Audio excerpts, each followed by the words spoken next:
수요일 저녁 예배 하나님 앞에 드리겠습니다.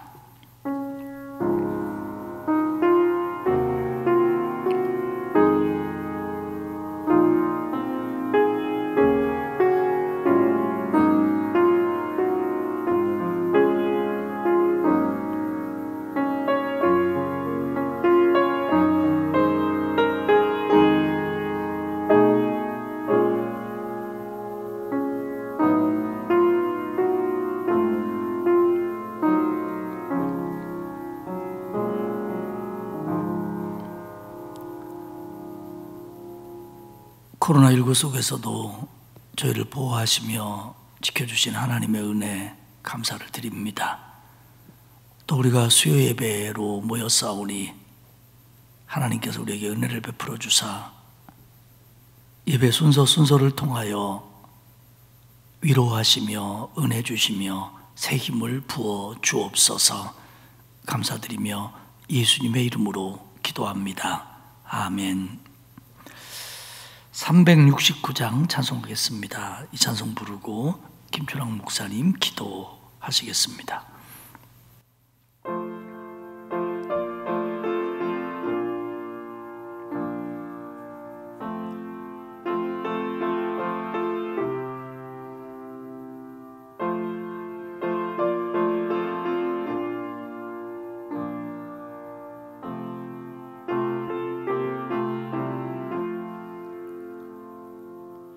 죄짐 맡은 우리 구주 어찌 좋은 친구인지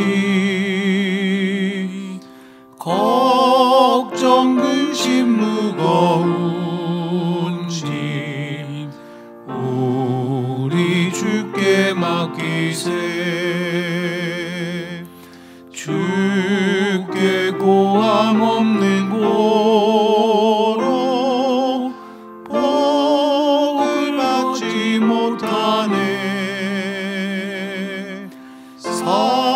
사람들이 어찌하여 아랫줄을 모를까. 시험 걱정 모든 외로움 없는 사람 누군가.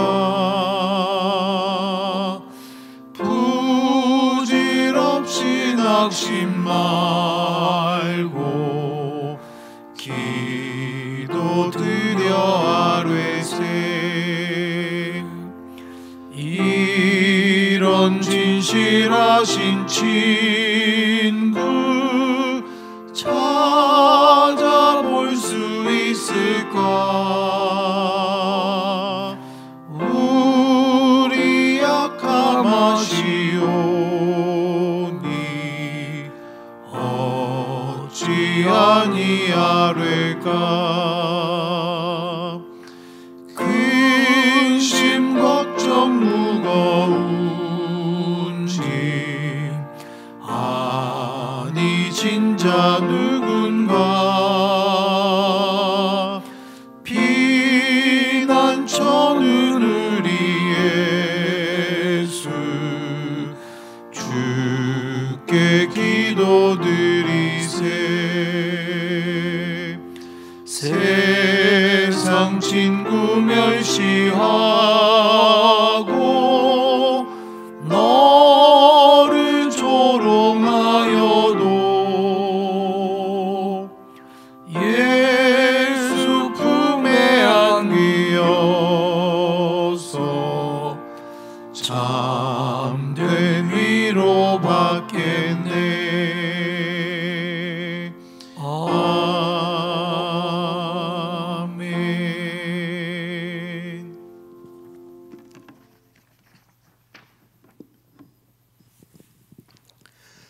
사랑과 은혜가 풍성하신 하나님 아버지, 귀한 날을 허락하여 주심을 감사드립니다. 온라인 예배이지만 수요 예배를 드릴 수 있는 시간과 장소를 허락해 주심을 감사드립니다. 대림절 셋째 주간을 보내고 있습니다. 성탄의 기쁨과 구원의 은혜를 감사하는 절기임을 기억하고 경건하게 이 시간을 보낼 수 있도록 은혜를 베풀어 주옵소서. 아멘. 전 세계적으로 지속되는 코로나19로 인하여 우리의 마음이 지쳐가고 반복되는 일들로 인하여 어려움이 우리에겐 찾아오지만 전능하신 하나님 아버지, 속히 코로나가 종식되고 우리의 일상이 회복되어질 수 있도록 은혜를 베풀어 주옵소서. 아멘. 사랑하는 성도들을 위하여 기도합니다. 삶의 현장에서 치열하게 살아가는 우리 성도들을 기억하여 주옵시고 신앙의 힘으로 살아가는 성도들의 삶 가운데에 하나님이 지켜주시고 은혜를 베풀어 주셔서 주와 동행하며 승리하는 시간이 되어줄 수 있도록 축복하여 주옵소서. 아멘. 질고의 고통으로 힘겨워하고 있는 성도들을 위하여 기도하오니 아픈 부위부위마다 주님께서 친히 안수하여 주셔서 병고침의 역사, 신유의 역사가 나타나도록 은혜를 베풀어 주옵소서. 아멘. 우리의 자녀들을 위하여 기도합니다. 감염의 위험이 사라지도록 안전하고 건강한 모습으로 배우고 성장할 수 있도록 은혜를 베풀어 주옵소서. 아멘. 특별히 우리의 모든 삶의 영역들 가운데에 혼란스럽고 막막한 현실이지만 그럼에도 우리의 삶에 은혜와 세임을 주셔서 이 모든 어려움을 잘 이겨낼 수 있도록 우리와 동행하여 주옵소서. 아멘. 수도권 사회적 거리두기 2.5단계로 모든 예배가 비대면 온라인 예배로 드리는 상황 속에서도 하나님의 임재를 경험하게 하시고 찬송을 통하여 마음의 문이 열려지게 하시며 하나님께 기도함으로 응답받는 예배되게 하여 주옵소서. 아멘. 특별히 담임 목사님을 통하여 선포되어지는 말씀으로 은혜받게 하시고 하나님의 은혜를 경험하는 귀한 수요예배가 되어질 수 있도록 이 시간 우리와 동행하여 주옵소서. 아멘. 주님께서 우리 가운데 함께하여 주심을 감사드리며 사랑이 많으신 예수님의 이름으로 간절히 기도하옵나이다. 아멘. 아멘.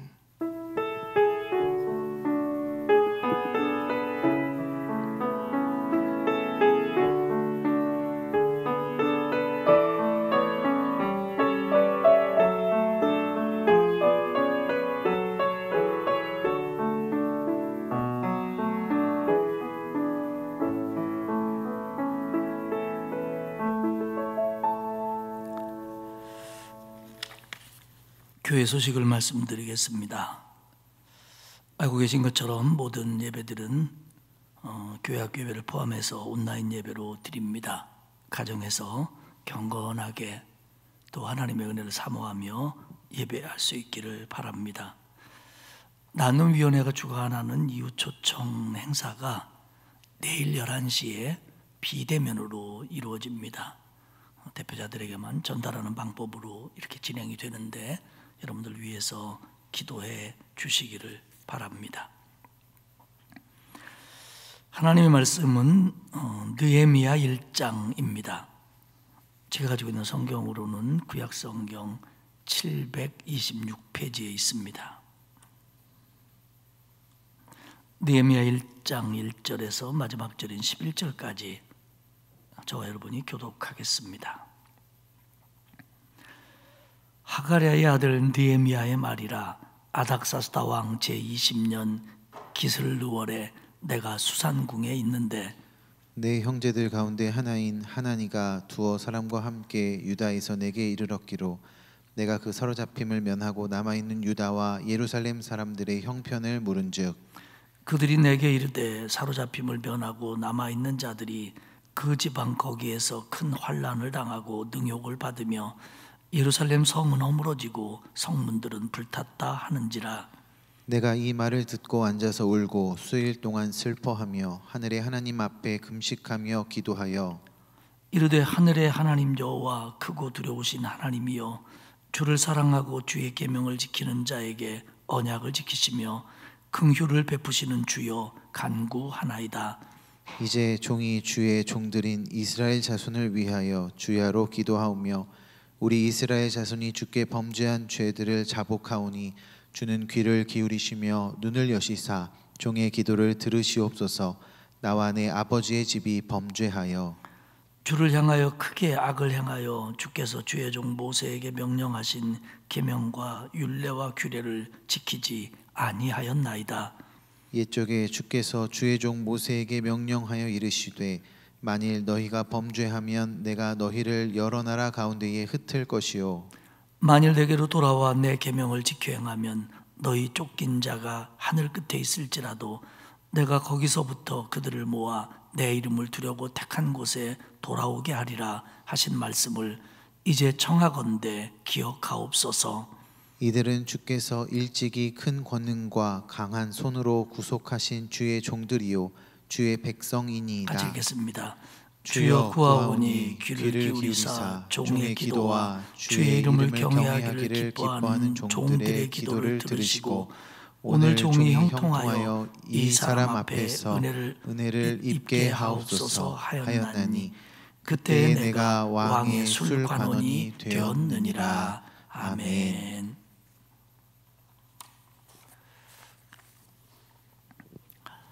오늘부터 수요일에 느헤미야를 한 장씩 보면서 은혜를 나누도록 하겠습니다.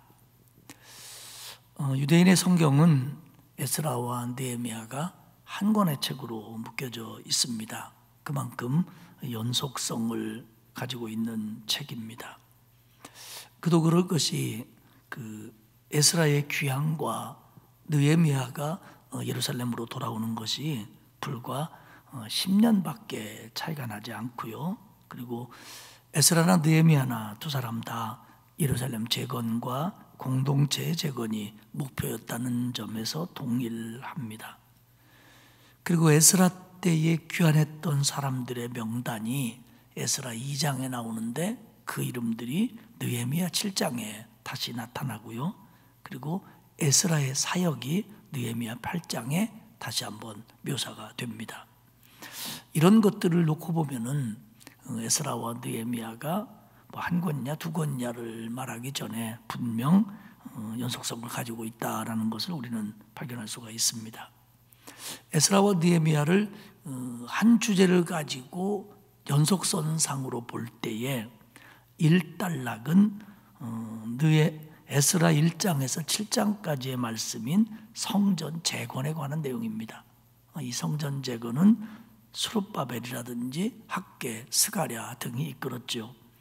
두 번째 단락은 에스라 7장에서 10장까지의 공동체의 재건입니다. 바로 그 이방 여인들과 결별하고 또 이스라엘을 새롭게 하는 그런 부분 에스라가 이끌지요. 세 번째 단락은 성벽 재건입니다. 느헤미야 1장에서 7장까지의 내용으로 여기서 느헤미야가 예루살렘으로 돌아와 주도를 합니다. 그리고 마지막 단락인 네 번째 단락은 8장에서 13장까지의 느헤미야의 내용인데 거기서 이제 성벽을 재건하고 하나님과 이스라엘 백성들이 언약을 갱신합니다. 그리고 그 외에 여러 가지 사역들을 합니다. 이렇게 에스라와 느헤미야를 통일된 주제를 가지고 있는 한 말씀으로 이렇게 볼 때 그렇습니다. 느헤미야는 뭐 다른 것들도 뒷부분에 나옵니다만은 가장 핵심적인 것이 예루살렘 성벽 재건입니다. 예루살렘 성 재건. 느헤미야가 이제 예루살렘으로 귀향을 합니다. 그리고 성벽 재건 공사를 시작하지요. 하지만 주변 민족들이 반대합니다.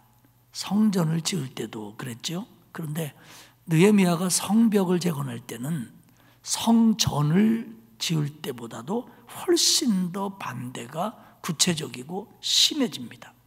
그도 그럴 것이 이 예루살렘 성벽이 쌓아지면 이스라엘은 결속할 것이고 그들의 입지는 더 견고해질 것이고 그렇게 되면 주변에 있는 이방 민족들은 입지가 더 약화될 것이 뻔합니다.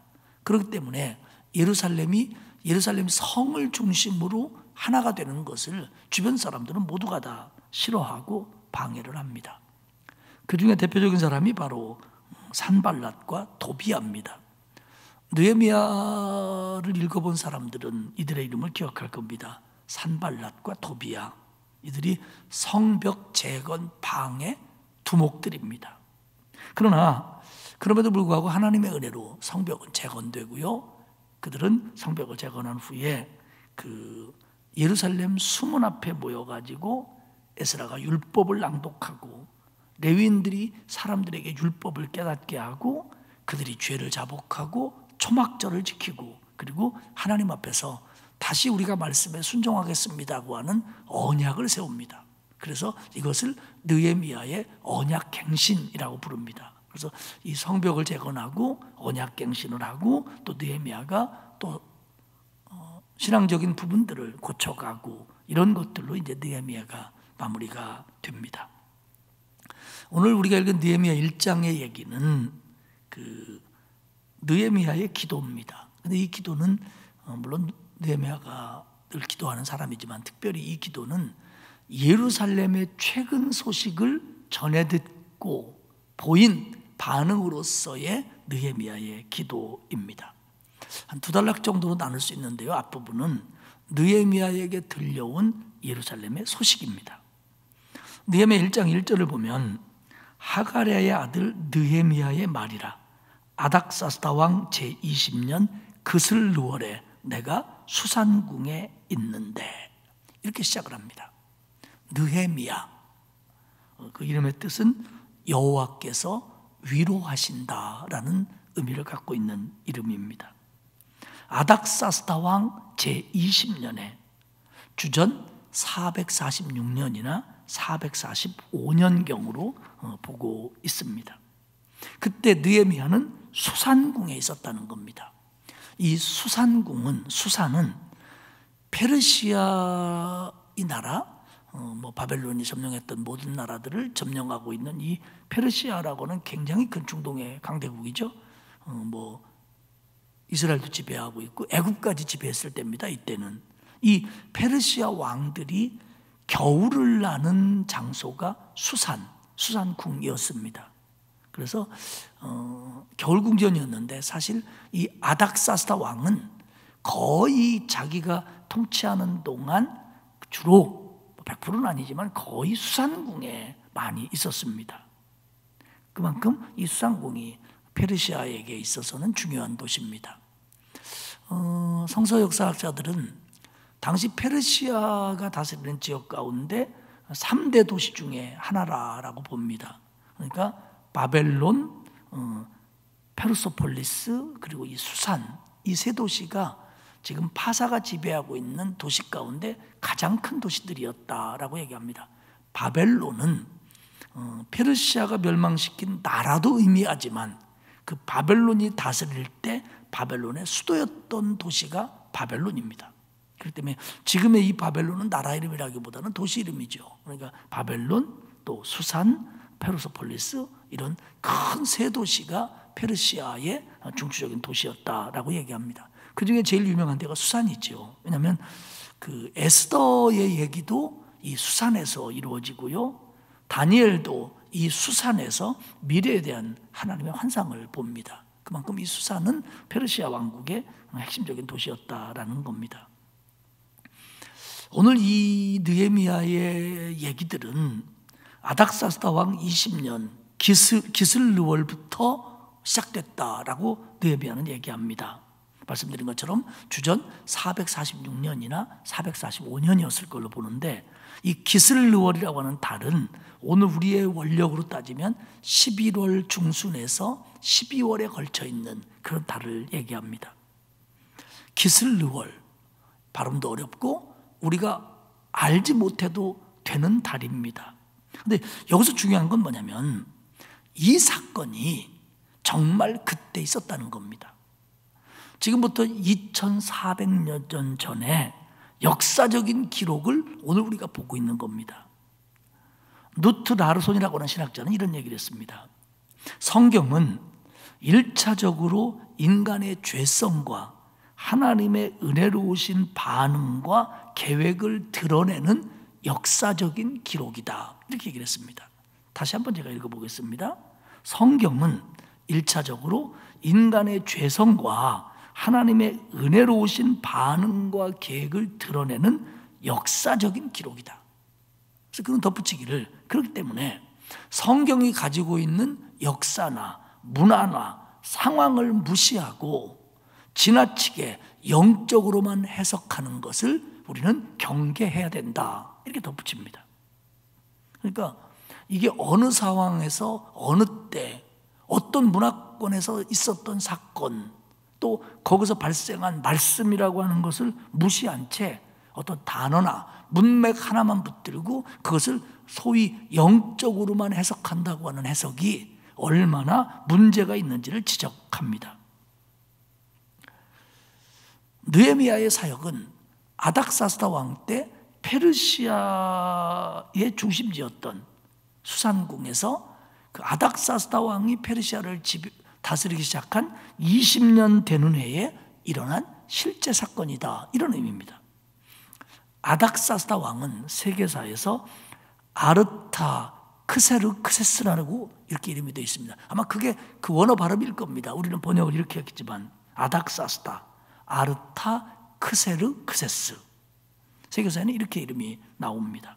물론 우리는 성경을 읽고 그 성경의 의미와 거기서 깨달아야 될 점, 그리고 그 말씀을 오늘에 어떻게 적용해야 되느냐, 이걸 알아내는 게 굉장히 중요합니다. 그런데 이 모든 것들은 다 역사적인 사실을 바탕으로 하는 가운데 이루어져야 된다는 겁니다. 그래야 방향이 흔들리지 않을 수 있다라고 하는 겁니다.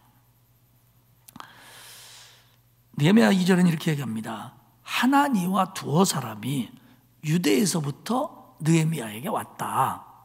그래서 내가 그 사로잡힘을 면하고 남아있는 유다와 예루살렘의 사람들의 형편을 물었다. 이렇게 시작을 합니다. 하나니와 두어 사람이 예루살렘으로부터 수산으로 왔다.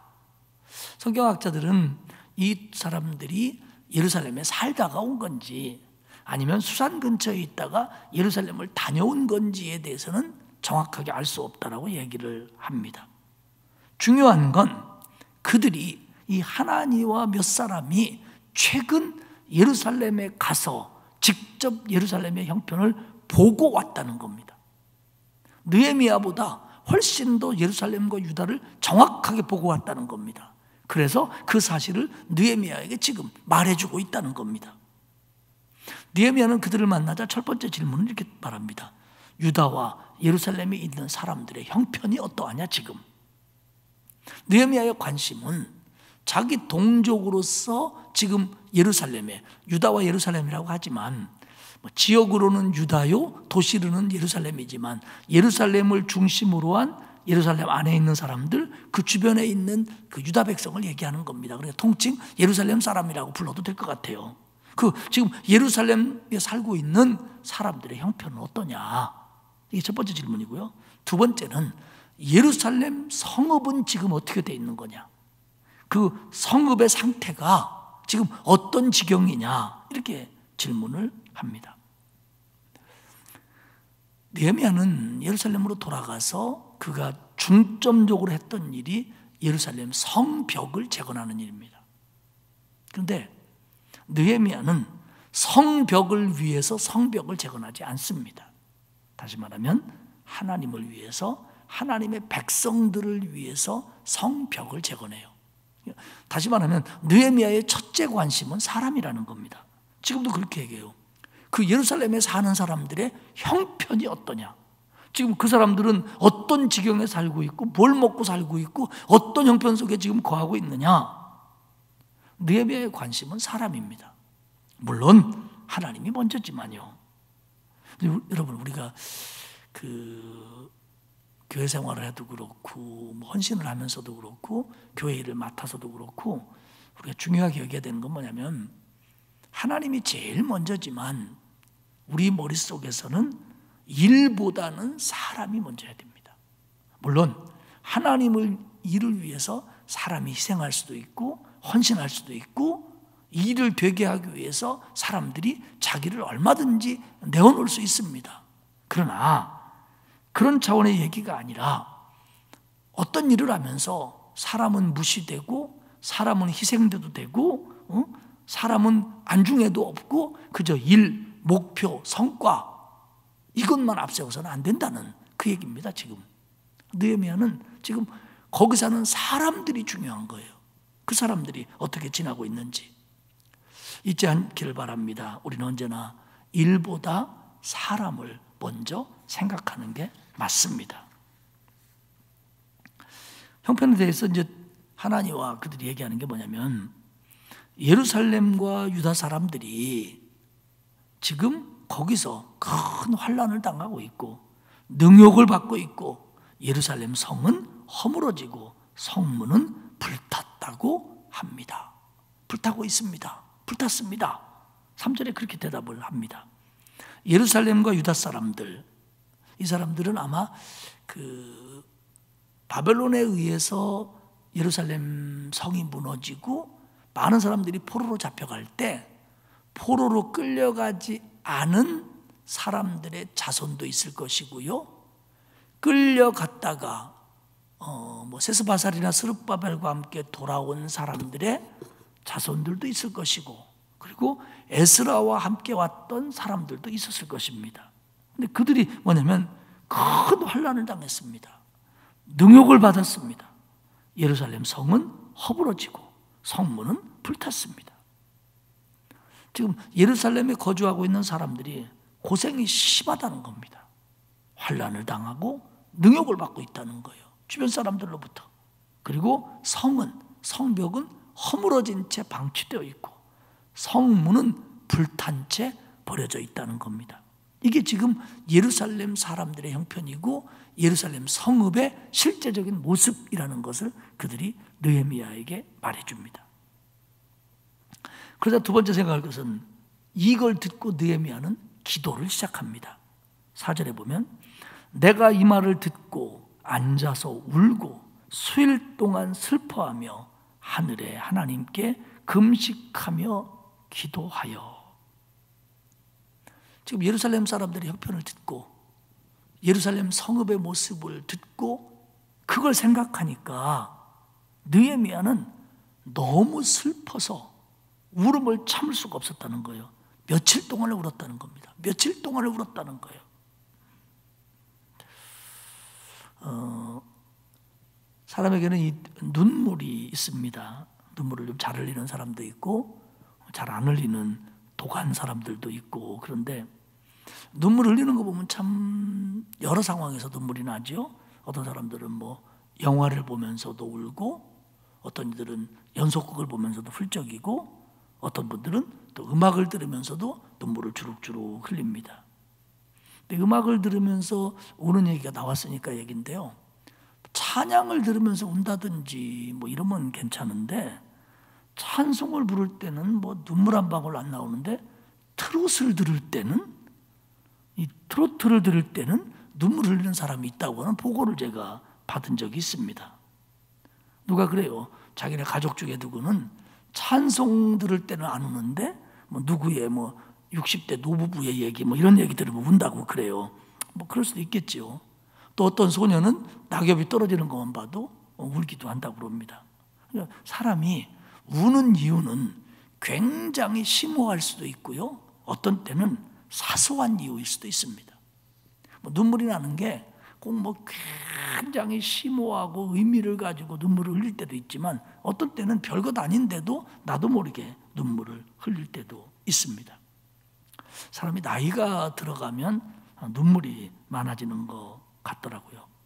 근데 오늘 느헤미야는 하나님의 성이라고 하는 그 예루살렘, 그리고 그 예루살렘에 살고 있는 백성들이 이방인에 의해서 조롱거리가 되고 있다는 사실 때문에 하나님의 성읍이, 하나님이 하나님의 이름을 두시려고 택한 곳인 예루살렘이, 그리고 하나님의 택한 백성들, 그리고 그들의 자손이라고 하는 이스라엘 백성들이 지금 예루살렘에서 이방인들의 조롱거리가 되고 있고, 그리고 사는 게 힘들고 그렇다는 것 때문에 느헤미야는 지금 마음 깊은 곳으로부터 괴로워하며 굉장히 슬퍼하고 있는 거예요.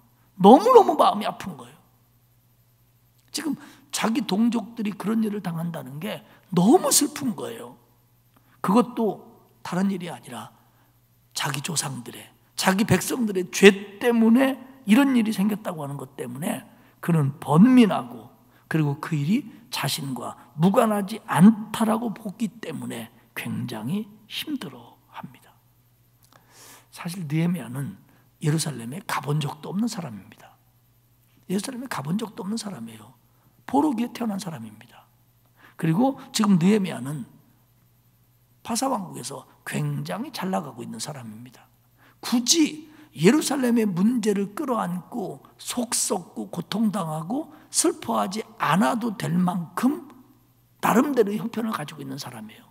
그런데 느헤미야가 이 일에 대해서 이렇게 관심을 갖고 굉장히 애통해하고 있다는 것에 대해서 우리는 주목을 해야 됩니다. 우리에게 비슷하게 적용하면 아마 그런 걸 겁니다. 코로나19가 전 세계에 정말 창궐하고 있습니다. 세계적으로 감염된 숫자가 얼마고 죽어가는 숫자가 얼마라는 얘기를 들으면 정말 그럴까 할 정도로 상상이 안 갑니다.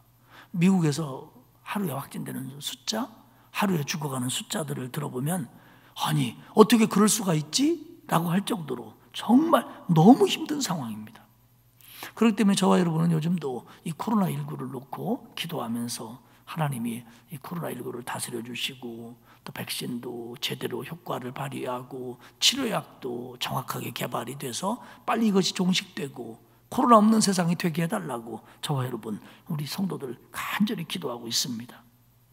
근데 그러면서 저는 느헤미야의 마음을 좀 이해하고 있는 부분이 뭐냐면 우리나라에서 하나님의 이름과 교회가 믿지 않는 사람들에게 조롱거리가 되고 있는 사실에 대해서 저는 굉장히 괴롭고 슬픕니다.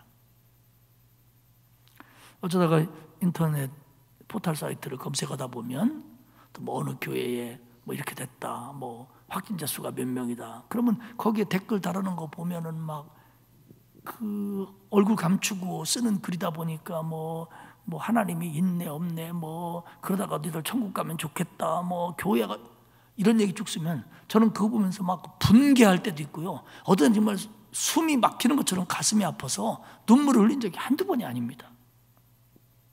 어떻게 하다가 이렇게 됐는지. 물론 우리는 어느 교회 탓을 할 수 있습니다. 아니 지금 때가 어느 때인데 왜 교회에서 모여서 그런 짓을 하고 마스크 벗고 밥을 먹고 왜 그렇게 소모임을 하고 왜 그랬냐고 그 교회를 탓하는 마음도 나옵니다. 분명히 그건 잘못입니다. 또한 당국과 매스컴에 대해서도 불만을 가질 수 있습니다. 교회에 대해서 일방적으로 몰아붙이고 또 조그마한 것들을 크게 보도하고. 한 2주 전에 우리 권사님이 돌아가셔가지고 가까운 큰 병원에 장례식을 입관 예배를 집례하러 제가 갔었습니다. 들어가는데 열 체크를 하고 뭐 여러 가지 지문들을 놓고 물어보더라고요. 뭐 열 있었냐, 뭐 했냐, 뭐냐. 근데 그 중에 질문사항이 뭐가 있냐면요. 교회 갔다 온 적 있냐. 문구가 그렇게 돼서요. 교회 갔다 왔냐고. 아니 물어보려면 종교시설에 갔다 왔냐, 특별히 사람 많은 곳에 갔다 온 적은 어디냐 이렇게 물어봐야 되는데 교회 갔다 왔냐는 거예요. 그래서 교회 갔다 왔다고 동그라미 치면 어느 교회냐고 쓰라는 거예요. 대학병원 사춘쯤 되는 병원에서 그래요. 좀 어이가 없더라고요. 어이가 없더라고. 장례식장에 집례하러 들어가는데 그걸 쓰라는 거예요. 물어보는 질문이 그거예요. 교회 갔다 왔냐고. 안 갔다 왔다고 하려다가 그냥 갔다 왔다고 썼어요, 제가. 물론 저는 뭐 어떤 보수단체처럼 거기에 어떤 뭐 의도가 있고 뭐 그렇게까지 생각은 안 해요, 솔직히. 그러나 분명한 건 지나치게 과도하게 교회에 대해서 당국과 매스컴이 비판적이라는 건 분명히 맞습니다. 그런데 그게 비판적이다, 어느 교회가 잘못했다라고 말하기 이전에 결국 이런 일들이 일어난 것들이 우리가 하나님 앞에 바로 서지 못해서, 그들을 포함한 우리가 하나님 앞에 바로 서지 못해서 이런 일들이 일어나고 하나님과 하나님의 교회가 욕먹고 저런 웃기지도 않는 사람들의 조롱거리가 되는 것에 대해서 우리가 정말 가슴 아파해야 돼요. 정말 비통해야 돼요. 그리고 이걸 우리의 책임으로 느껴야 돼요. 하나님을 회개해야 되고요. 이 시대의 교회가, 목회자들이, 성도들이 믿지 않는 사람들에게 비난거리가 되고 조롱거리가 된다는 것에 대해서 우리는 정말 하나님 앞에 죄송해야 되고 정말 하나님 앞에 마음 아파야 되고 정말로 통곡이라도 해야 돼요, 진짜. 저는 오늘의 사건을 보면서 느헤미야 심정을 이해할 것 같아요. 느헤미야 잘못 하나도 없습니다, 사실. 그리고 느헤미야 예루살렘 신경 안 써도 되는 사람이에요. 그 신경 쓰면 자기한테 손해갈 사람이에요. 그런데도 이 문제를 놓고 며칠을 슬퍼하며 울었다라고 고백을 합니다. 그리고는 하나님 앞에 간절히 기도합니다. 느헤미야는 짧은 성경입니다. 그런데 이 성경 안에 느헤미야의 기도가 9번이나 나옵니다. 기도가 내용들이. 물론 오늘의 기도가 가장 긴 기도입니다만은 그만큼 느헤미야는 기도의 사람이라는 걸 우리가 발견할 수가 있습니다. 그의 기도를 보면 좀 분석을 해보면 이렇습니다. 첫 번째로는 하나님을 부릅니다. 5절에 보면 하늘의 하나님 여호와 크고 두려우신 하나님이여, 그 하나님은 언약을 지키시며 긍휼을 베푸시는 주님이십니다. 이렇게 부릅니다. 하늘의 하나님. 페르시아 사람들은 페르시아의 신이 하늘을 지배한다고 믿었어요. 느헤미야는 아니라는 겁니다. 하늘은 우리 하나님이 지배하신다. 그리고 여호와라고 부릅니다. 여호와는 하나님과 이스라엘, 하나님과 하나님의 백성의 특별한 관계를 강조하는 언약적인 성호입니다. 그러니까 하나님이 보편적인 이름이라면 여호와는 하나님의 백성들에게는 특별한 이름이에요. 그러니까 하늘을 다스리는 하나님, 그리고 우리 백성들에게 특별하신 여호와, 그리고 크고 두려우신 하나님이요. 정말 우리가 두려워해야 될 하나님, 우리가 두려워하는 하나님이라는 겁니다. 그러면서 그 하나님은 언약을 지키시며, 사람은 약속을 깨지만, 인간은 언약을 깨지만 하나님은 언약을 지키시는 분이라는 거예요. 그리고 긍휼을 베푸시는 주여, 자비하신 하나님이라는 거죠. 하나님이 아무리 능력 있으면 뭐하고 하늘을 다스리면 뭐합니까? 우리가 하나님께 나아갈 수 없다면. 하나님은 자비하시고 긍휼이 있으시기 때문에 죄인인 우리도 하나님께 나아갈 수 있고, 특별히 언약에 있어서 하나님이 끝까지 책임을 진다라고 하는 의미를 갖고 있습니다. 그러면 그 하나님이 누구에게 언약을 지키며 누구에게 긍휼을 베풀어 주시느냐? 5절 중반절에 보면 주를 사랑하고 주의 계명을 지키는 자에게, 주를 사랑하고 주의 계명을 지키는 자에게 하나님은 언약을 지켜주시고 그리고 긍휼을 베풀어 주신다는 거예요. 여기서 주를 사랑하고 주의 계명을 지킨다는 건 회개하고 돌아오는 자까지 포함을 시키고 있습니다.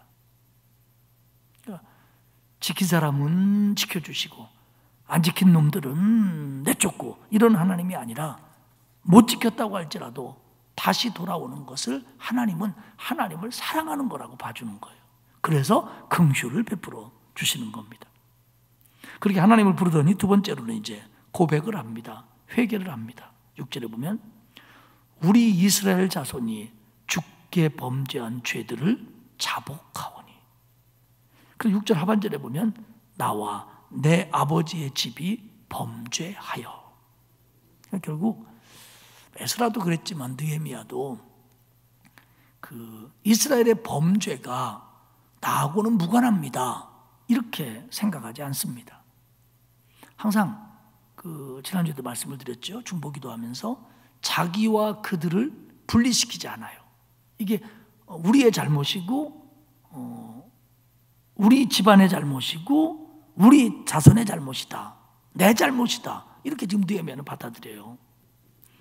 우리가 이제 기도할 때 가족들이 좀 온라인으로 예배 드리자 그러면 뭐 안 드리는 자녀도 있고 뭐 좀 불성실한 자녀도 있고, 그럴 때 우리는 참 그 가슴 아픕니다. 만약에 그 문제를 놓고 우리가 하나님 앞에 기도한다면, 하나님, 우리 가족이 예배를 소홀히 합니다, 이게 다 제 잘못입니다, 이렇게 기도해야 맞지, 하나님 저는 예배를 드리려고 하는데 저것들은 자빠져가지고 이렇게 기도하면 안 된다는 거죠.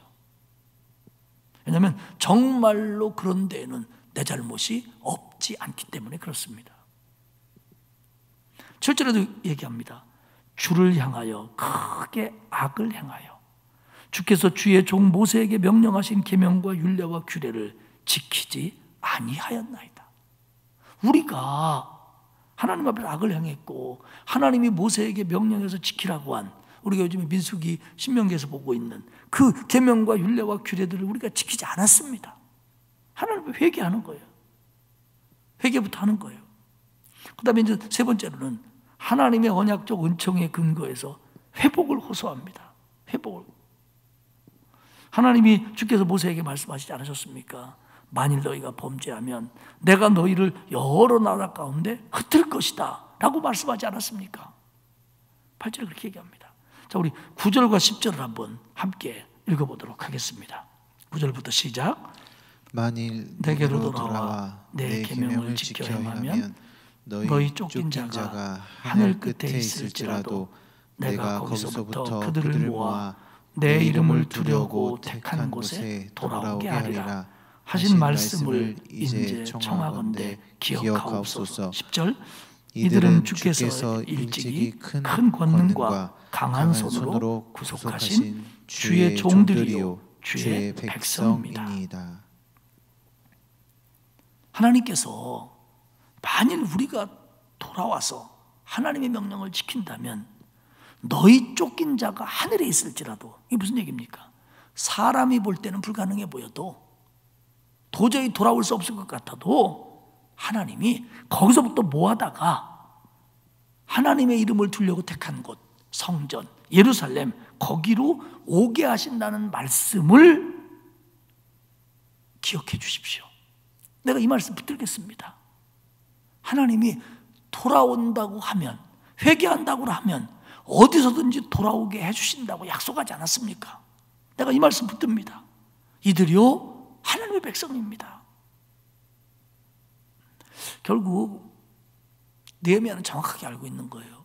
하나님이 모세를 통해서 지키라고 한 명령을 안 지켰기 때문에 우리는 망했고, 성전과 성벽은 무너졌고, 우리는 포로로 잡혀갔고, 지금도 돌아갔지만 저 모양 저 꼴입니다. 그런데 하나님이 회개하고 하나님께로 돌아온다면, 계명을 다시 지킨다면 하나님의 이름을 두시는 곳으로 다시 오게 해준다고 약속했기 때문에 지금 거기서 우리가 회개할 테니까 하나님 회복시켜 주십시오, 이겁니다.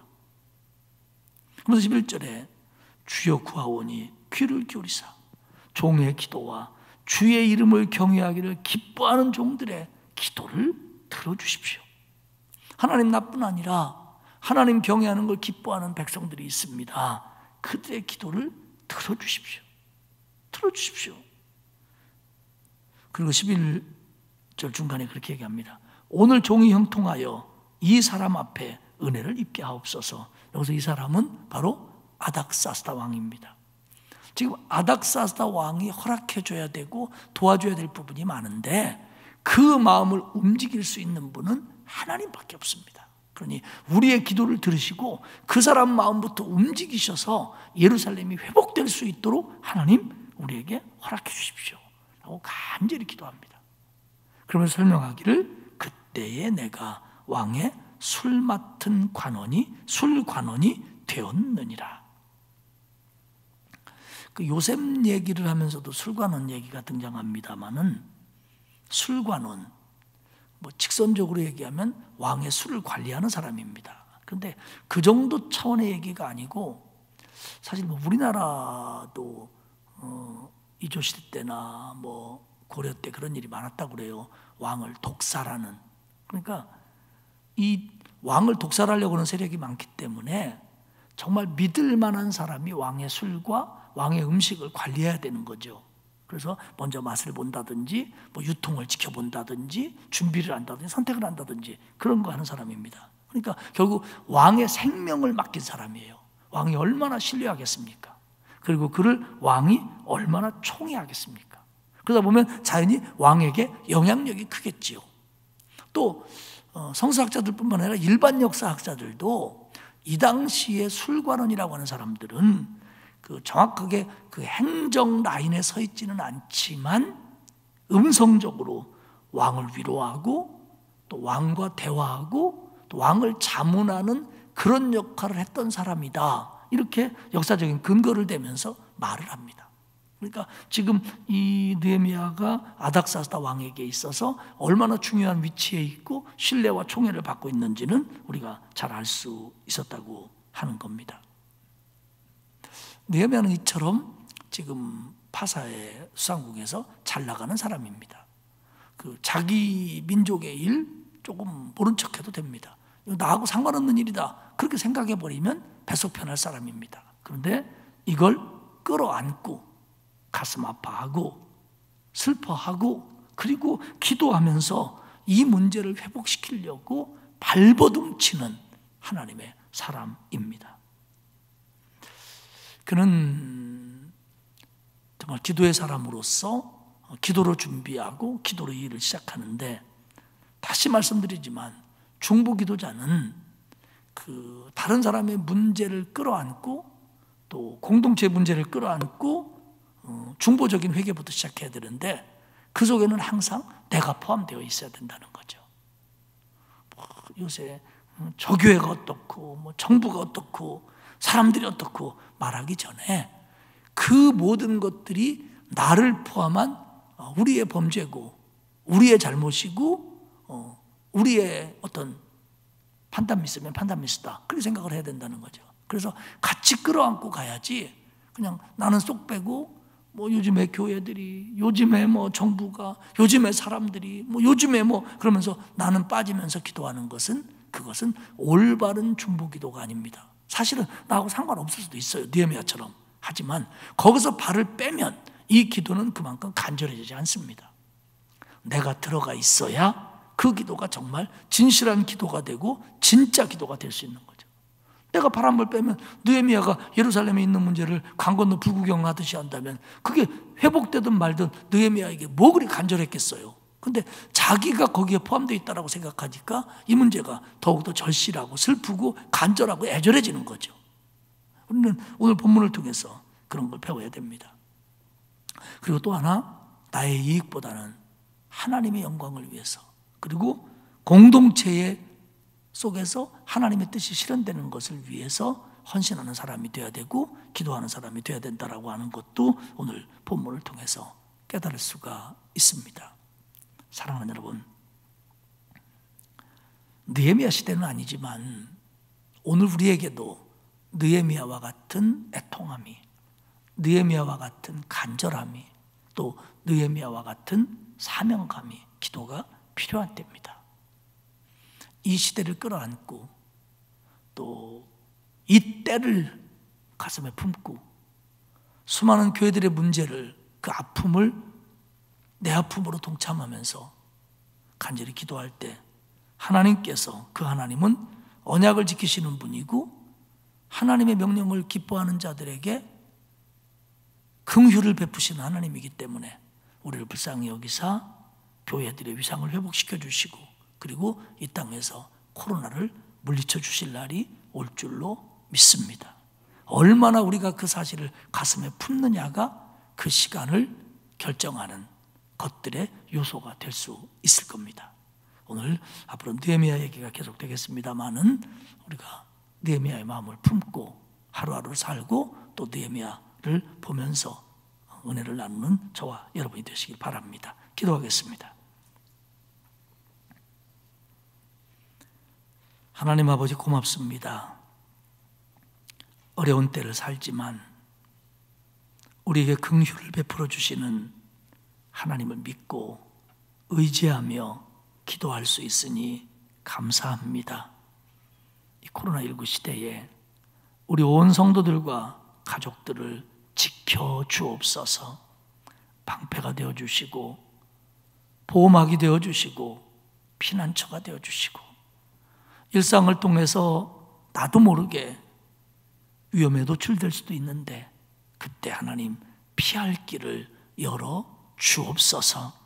하나님, 특별히 오늘 이 시대를 바라보면서 느헤미야의 마음을 우리에게 허락하여 주옵소서.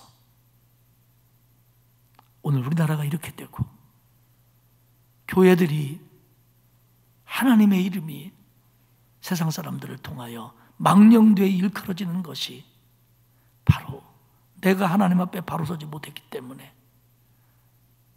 우리 교회의 문제이기 때문에 이런 일이 벌어졌음을 깨닫게 하시고 이 문제를 가슴에 끌어안고 슬퍼하며 애통하며 하나님 앞에 죄송해하며 기도하는, 그리고 바로 서는 우리 모두가 될 수 있도록 은혜를 베풀어 주옵소서. 하나님, 우리 힘으로 되지 않고 누구의 힘으로 되지도 않사오니 하늘의 하나님 여호와여, 이 땅을 다스려 주시고 이 땅 고쳐 주옵소서. 느헤미야가 예루살렘의 회복을 꿈꾸며 기도하듯이 이 땅의 회복을 꿈꾸며 기도하는 우리 모두가 될 수 있도록 하나님 은혜를 베풀어 주옵소서. 감사드리며 예수님의 이름으로 기도합니다. 아멘. 주기도문으로 예배 마치도록 하겠습니다. 하늘에 계신 우리 아버지, 아버지의 이름을 거룩하게 하시며 아버지의 나라가 오게 하시며 아버지의 뜻이 하늘에서와 같이 땅에서도 이루어지게 하소서. 오늘 우리에게 일용할 양식을 주시고 우리가 우리에게 잘못한 사람을 용서하여 준 것 같이 우리 죄를 용서하여 주시고 우리를 시험에 빠지지 않게 하시고 악에서 구하소서. 나라와 권능과 영광이 영원히 아버지의 것입니다. 아멘.